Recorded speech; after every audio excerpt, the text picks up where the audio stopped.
अस्सलाम वालेकुम जी। अडयाला जेल से बराह रास्त बहुत गर्मा गर्म खबरें आ रही हैं।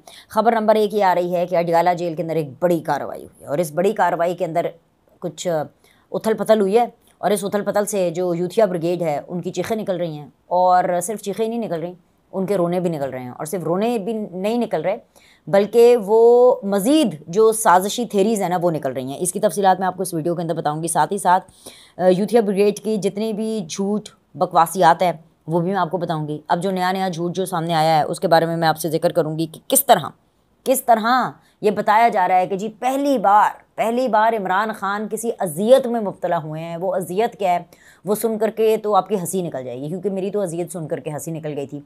और एक तो हंसी भी निकलेगी और प्लस आपको पता चलेगा कि ये हर छोटी से छोटी चीज़ पे भी झूठ बोलते हैं। भाई बंदा चेक ही कर लेता है। वही तो मैं कह रही हूँ ना, यूथिया ब्रिगेड को कुछ पता तो होता नहीं है ना। इनको बात करते वक्त कुछ समझ आती है ना, इनको किसी के ऊपर कोई इल्ज़ाम लगाते वक्त कोई चीज़ समझ में आती है ना, इनको झूठ बोलते वक्त कुछ समझ, मतलब पहले चीज़ों को चेक कर लें, देख लें, समझ लें, फिर उसके बाद आप ये तमाम तर चीज़ें करेंगे। खैर जी, और इसके अलावा जो सबसे ज़्यादा जो इम्पोर्टेंट चीज़ है वो ये है कि गर्मी ने इमरान खान को भी निढाल कर दिया है। ये सब आपको मैं तफसीलात बताऊँगी, लेकिन जो सबसे इम्पोर्टेंट चीज़ मैंने आपको बतानी है वो ये बतानी है कि होशियार, ख़बरदार, इधर आए करीब आए, सारे इधर करीब आके सुने।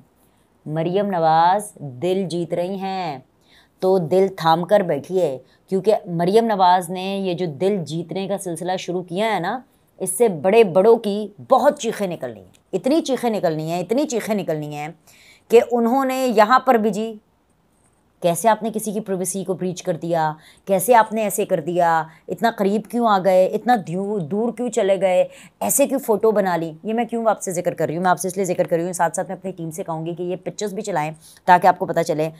ईद के ऊपर बाकी सारे मरियम नवाज़ जो काम करती हुई दिखाई दे रही हैं वो तो ठीक है, कुछ ऐसे प्रोजेक्ट्स भी हैं जो कि वक्त लेगा उनको स्टार्ट करके पूरी तरह से सेटल करने में, लेकिन मरियम नवाज़ कुछ ना कुछ कर रही हैं।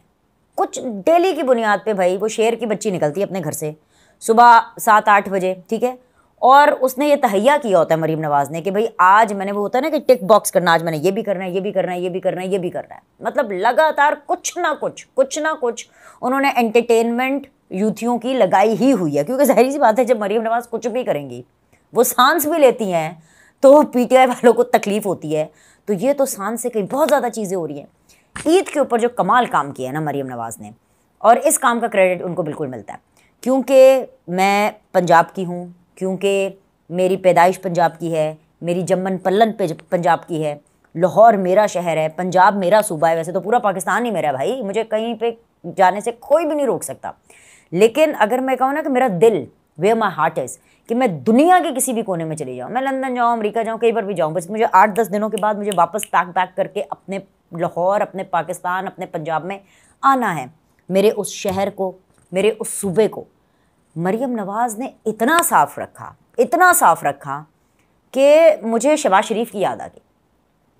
और मैं ये कहूँगी कि मरियम नवाज़ ने इस मामले में शहबाज शरीफ को भी इसलिए पीछे छोड़ दिया क्योंकि शहबाज शरीफ के पास एक्सपीरियंस कितना था, उनको शहबाज स्पीड कहते थे, और मरियम नवाज़ के पास कितना एक्सपीरियंस है। उनकी पहली जॉब है यार, ये मरियम नवाज़ की पहली जॉब है, पहली दफ़ा उनको मौका मिला है चीफ मिनिस्टर बनने का। अभी तो चंद महीने गुजरे हैं, जुमा 8 दिन हुए हैं, लेकिन ऐसे में उन्होंने बड़ी ईद के ऊपर जिस तरीके से लाहौर के अंदर, मैं कहीं पर भी जा रही हूँ, जिस तरीके से उन्होंने सफाई रखी है भाई, ज़बरदस्त कमाल चीज़ है उन्होंने की।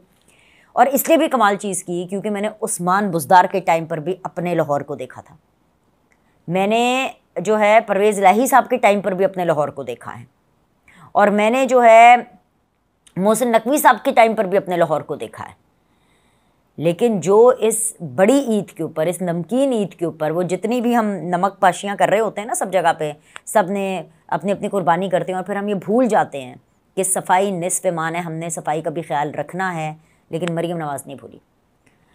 वो सिर्फ ये भी नहीं भूली बल्कि वो 3 दिन ईद के जिन वर्कर्स ने काम किया, जो एक क्लीननेस ड्राइव हुई, जिन लोगों ने काम किया, जिन खाक रूपों ने काम किया, उनको मैं भी सलाम पेश करती हूँ। And I am so happy कि मरियम नवाज़ ने उनको सेलिब्रेट किया। किसी को टोपी पहना रही हैं, अपने साथ मेज़ पर बिठा रही हैं, एक बराबरी का।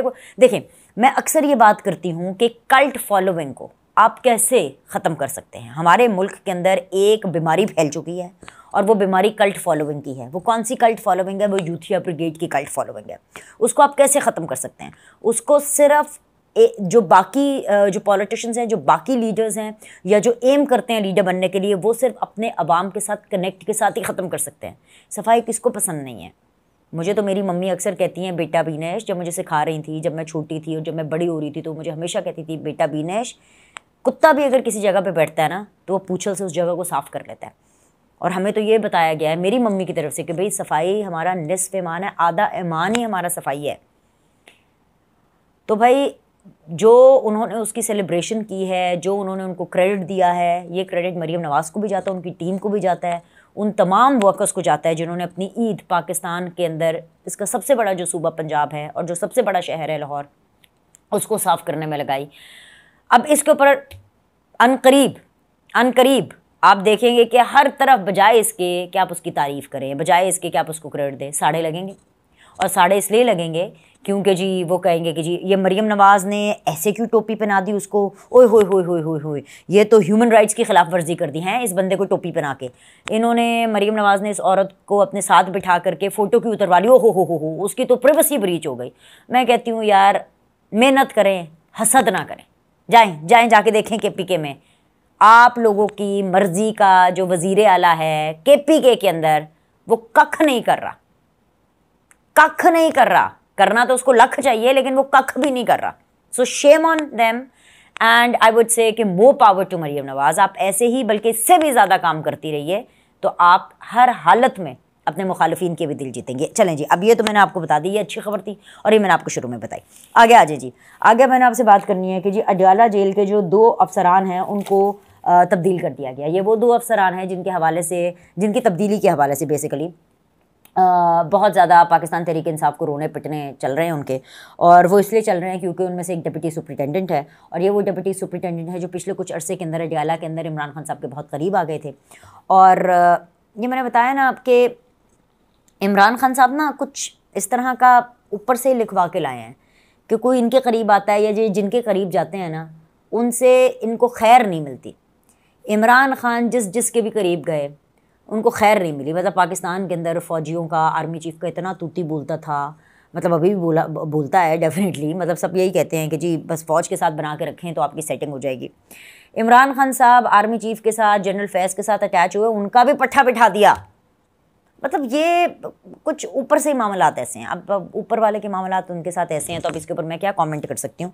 सो अब मामला ये है कि मैं इसके ऊपर ज़रूर कमेंट कर सकती हूँ और ये खबर आपको ज़रूर दे सकती हूँ कि पाकिस्तान तहरीक इंसाफ के जितने भी लोग हैं, अब वो इस चीज़ को एक साजिशी थेरी के साथ जोड़ रहे हैं, क्योंकि जो डिप्टी सुपरिटेंडेंट को चेंज किया गया है, जिस वक्त उसको इमरान खान के करीब थे, आते जाते पीछे अदालत में लेकर जाना, वापस लेकर के आना, हर मुलाकात और हर चीज़ के हवाले से जो है उनको पता होता था, उनको तब्दील कर दिया गया है। अब देखिए जी, वो जेल के मुलाजिम है, इमरान खान साहब के पर्सनल मुलाजिम तो नहीं थे ना। इमरान खान साहब उनको पल्ले से तो तनख्वाह नहीं दे रहे थे, तो ऐसा तो कुछ है नहीं कि जी वो साहब बहादुर अपनी कुंडली में लिखवा कर आए थे कि जी उनका ना कभी ट्रांसफ़र होगा ना उनको तब्दील किया जाएगा। ऐसा तो होता नहीं है ना। जॉब इज़ जॉब, जॉब के अंदर फरमाइश तो होती नहीं है, पसंद नापसंद की बेस के ऊपर तो करना नहीं होता।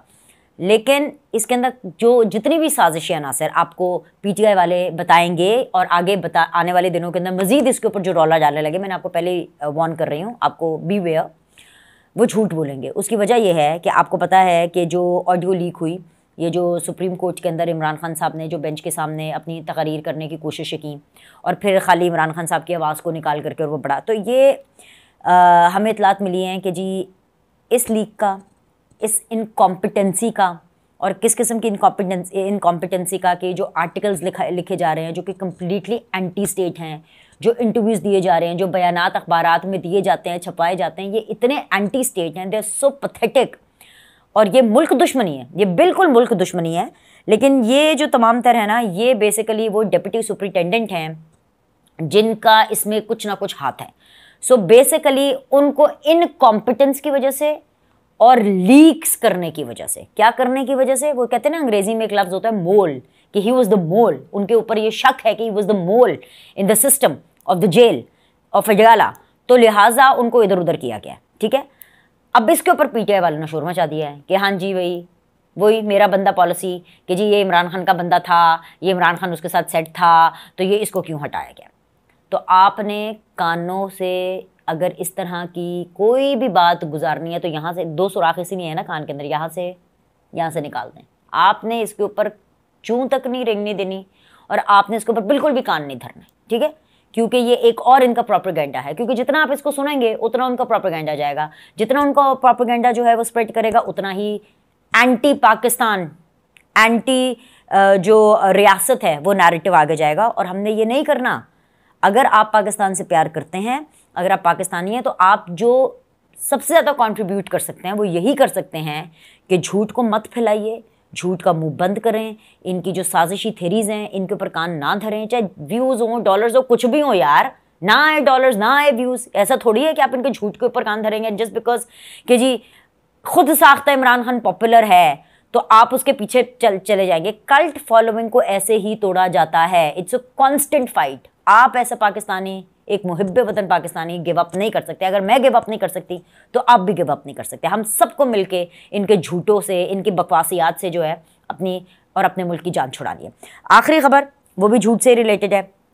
हमें ये बताया गया जी, बड़ी सीधी सी बात है कि जी इमरान खान ने जो है वो पहली मरतबा शदीद अजियत का इजहार किया, शदीद तकलीफ़ का इजहार किया और उन्होंने बताया कि like he is in so much of pain और उनको बड़ी तकलीफ हो रही है क्योंकि जी गर्मी बड़ी लग रही है। अच्छा, ईद के दिनों में गर्मी भी बड़ी थी, ओए होए होए होए, हमारे तो इसी काम नहीं कर रहे, इतनी गर्मी थी। वो तो अल्लाह का शुक्र है, अल्लाह का लाख लाख शुक्र है कि आज कुछ ऐसे ज़रा ठंडी हवा आई है। खैर, तो जी वो बता रहे हैं जी कि यूथिया ब्रिगेड के इमरान खान साहब का जी पंखा बंद कर दिया है और उनका जो कमरा है वो अवन बन गया है। अब क्योंकि मम्मी डैडी हैं, बड़े अपनी तरफ से ये अंग्रेज़ी बच्चे बनते हैं, बड़े पढ़े लिखे बनते हैं, अवन बन गया है कमरा।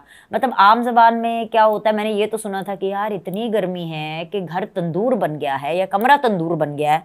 चलो जी, तंदूर नहीं, अवन से इन्ना दी मान लेंदे हैं। अवन बन गया जी, घर अवन बन गया, सॉरी अडियाला जेल अवन बन गया, उनका कमरा अवन बन गया इमरान खान साहब का, ठीक है। वो कहते हैं जी ना वहाँ से कोई हवा गुजर सकती है, ना वहाँ से कोई रोशनी गुजर सकती है, पूरे पंजाब में तो लोड शेडिंग होती नहीं है, तो भाई अडियाला में पंखा क्यों बंद होता है। असल में साड़ा ये है कि केपीके में जो लोड शेडिंग हो रही है और जो केपीके में बटन दबाओ और बटन जो है वो चलाओ, बटन ऊपर करो बटन नीचे करो, ऑन ऑफ का ये जो इन्होंने तमाशा लगाया है ना, तकलीफ ये है कि पंजाब में क्यों नहीं हो रहा। पंजाब में भाई लोग बिल देते हैं और अगर पंजाब में लोग बिल नहीं देंगे, पंजाब में अगर लोग बिजली चोरी करेंगे, पंजाब में अगर लाइन लॉसेस होंगी, तो मरियम नवाज़ है ना, मुझे पूरा यकीन है कि मरियम नवाज़ अपना डंडा उठाएंगी। मरियम नवाज़ जाकर किसी ग्रिड स्टेशन के अंदर बटन ऊपर नीचे नहीं करेंगी, बटन दबाने की तलकीन नहीं करेंगी। ये मरियम नवाज़ का स्टाइल नहीं है और मुझे पक्का पता है कि वो जितनी भी जो है वो अली अमीन गंडापुर की तरह जो है कुछ अपना रोब दबदबा दिखाने की कोशिश करें, वो ये काम कभी नहीं कर सकती, क्योंकि this is so not like Maryam Nawaz. वो बाकायदा इस चीज़ को इंश्योर करेंगी कि बिजली के बिल भी दिए जा रहे हैं, पंजाब के अंदर लॉ एंड ऑर्डर की सिचुएशन भी बेहतर है। ये सिर्फ केपीके के और वहाँ के बदमाशों का ये हो सकता है, पंजाब में ऐसा नहीं है भाई। हमारी वज़ीर आला हैं। मरियम नवाज़ एक ऑनरेबल और काम करने वाली वज़ीर आला हैं, वो कोई बदमाश वज़ीर आला थोड़ी है कि जाके बटन दबाएंगी और बटन ऊपर नीचे करती रहेंगी। तो साढ़े इस चीज़ के हैं, तो लोगों को ये बताया जा रहा है, अब उकसाया ये जा रहा है। आप ये समझ रहे हैं कि साजिश कहाँ से चल रही है। पहले जी वो साजिशें बाहर से आ रही हैं जी, केपीके को पाकिस्तान से अलग करो हैं, उसके लिए ग्रिड स्टेशनों के अंदर भी घुसो, उसके अंदर जी बटन भी खुद ही ऊपर नीचे बंद करो, उसके बाद जी बिजली जो अगर चोरियाँ भी हो रही हैं तो फिर भी कुंडे डलवाओ वहाँ पे और सबको बिजलियाँ दो, ताकि बाकी पूरा पाकिस्तान केपीके को जो है वो सपोर्ट करे। क्यों करे भाई, क्यों हम क्यों करें चोरों को सपोर्ट, हम क्यों बिजली चोरों को सपोर्ट करें, हम क्यों उसको सपोर्ट करें जो पाकिस्तान के सिस्टम का पट्टा बिठाया बैठा हुआ है। क्या ये अनमोल हैं, क्या ऊपर से उतरे हैं।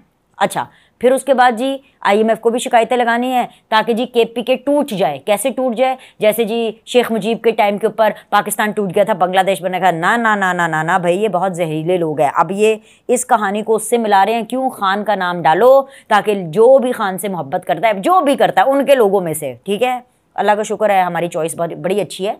तो जिनकी भी चॉइस थोड़ी बहुत ख़राब है, वो जो भी खान की मोहब्बत में गिरफ्तार हैं, वो जो भी खान से मोहब्बत करता है उसका जो है वो खून ठाठे मारे, उसको गुस्सा आए और वो कहे कि देखो जी ये क्या हो रहा है, पंजाब में नहीं लोड शेडिंग हो रही, लेकिन इमरान खान का जो पंखा है वो ज़बरदस्ती बंद कराया जा रहा है। वो खुदा का वास्ते मेरे जुड़े हुए हाथ देख लें। वही मैंने कहा ना, कुछ समझ लिया करें, कुछ पढ़ लिया करें। ये जो 6, 7, 8 कमरे इमरान खान साहब को मिले हैं, उनका जनरेटर अलग है। इसके अलावा अडियाला जेल के अंदर अलग से बैकअप है, UPS जनरेटर जो भी है, 2-3 बैकअप रखे हुए इन्होंने जेलों के अंदर। जेलों के अंदर ख़तरनाक कैदी होते हैं जेलों के अंदर। ये इमरान खान साहब भी हमें बताया करते थे कि जेल जाना तो बहुत बुरी बात होती है, वहाँ पर तो बड़े बुरे लोग जाते हैं। तो जब बुरे लोग जाते हैं, ख़तरनाक लोग जाते हैं, इतने ख़तरनाक लोग जाते हैं जिनसे पाकिस्तान को ख़तरा होता है, तो जेल के अंदर एक एक दो दो तीन तीन बैकअप है। इसके अलावा जी पंखे बंद, इमरान खान का तो रूम कूलर पड़ा हुआ था भाई, ऊपर का पंखा बंद हो गया तो रूम कूलर चला लो। हद हो गई है जी, पंखे बंद है, रूम कूलर, बस इनके झूठ बकवासियात इनके सुनते जाएं ताकि किसी ना किसी तरह इन्होंने अपने लोगों को ट्रक की बत्ती के पीछे लगाना है। ये तो अपने लोगों के साथ लॉयल नहीं है। तो बता रहे जी आज जी इमरान खान साहब को बड़ी अजियत में देखा। अजियत में? वो तो पहले दिन से अजियत में थे, वो तो उसी दिन से अजियत में थे जब वो फील्ड में निकले। फील्ड में यानी ये कैंपेनिंग करने के लिए और जलसा करने के लिए, और उनको पता चला कि भाई उनके मद्दे मुकाबल तो नवाज़ शरीफ होगा, तो फिर वहीं से अजियत शुरू हो गई कि नवाज़ शरीफ को निकालो तो फिर मैंने जो है अकेले खेलना है, नवाज़ शरीफ को निकालो मैंने अकेले इलेक्शन लड़ना। अच्छा जी, अब नवाज़ शरीफ को निकाल दिया, फिर मरीम नवाज़ से तकलीफ होना शुरू हो गई। हैं, नवाज़ शरीफ चला गया, अब तो इसकी बेटी को वोट मिल जाएगा, इसकी बेटी को भी निकालो। भाई तब से, उस दिन से इमरान खान साहब अजियत में हैं। अच्छा, जब दोनों बाप बेटी निकाल दिए गए हैं thanks to general Bajwa and general Faiz Hameed, तो फिर पीछे पड़ गए शहबाज शरीफ के, क्योंकि उनको कंपटीशन शहबाज शरीफ लगना शुरू हो गया कि अब मेरा पोटेंशियल कंपटीशन शहबाज शरीफ है, अब इसको भी निकालो, अब इसको भी अंदर करो। सो उस दिन से ये शख्स अजियत में है। ये शख्स कब अजियत में नहीं होता? तो अब तो आदत पड़ गई है, अब आदत पड़ गई है। इमरान खान साहब को खुद भी अजियत में रहने की आदत पड़ गई होगी। तो वो इंसान जो अपने आप के साथ लॉयल ना हो, अपने लोगों के साथ लॉयल ना हो, वो किसी और के साथ क्या हो सकता है? सो अभी के लिए इतना ही। लाइक करें, सब्सक्राइब करें। आपसे अगली वीडियो में मुलाकात।